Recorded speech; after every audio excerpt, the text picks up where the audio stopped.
નમસ્તે ખેડૂત મિત્રો, તમે જોઈ રહ્યા છો ખેડૂત સંઘની યુટ્યુબ ચેનલ। તો મિત્રો, આજના આ વિડીયોની અંદર આપણે ઊંઝા માર્કેટિંગ યાર્ડના તાજા બજાર ભાવ આવી ગયા છે। તો આજે તારીખ 30/5/2024 ને વાર શુક્રવારના ઊંઝા માર્કેટિંગ યાર્ડની અંદર વરિયાળી અને જીરું સહિતના બજારમાં કેટલો સુધારો અને ઘટાડો સાથે તમામ પાકના બજાર ભાવ જોવાના છીએ। તો વિડીયોમાં બન્યા રહેજો ને ખાસ કરી દરરોજના તાજા જીરું કે હવામાન સમાચાર માટે ચેનલને સબસ્ક્રાઇબ કરી નાખજો।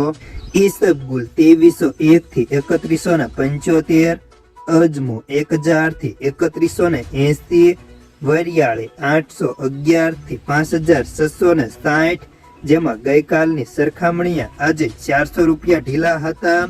તલ સફેદ 2200 થી 2905, જીરું 3400 થી 6450, જેમાં ગઈકાલની સરખામણીએ આજે 100 રૂપિયા ઢીલા હતા।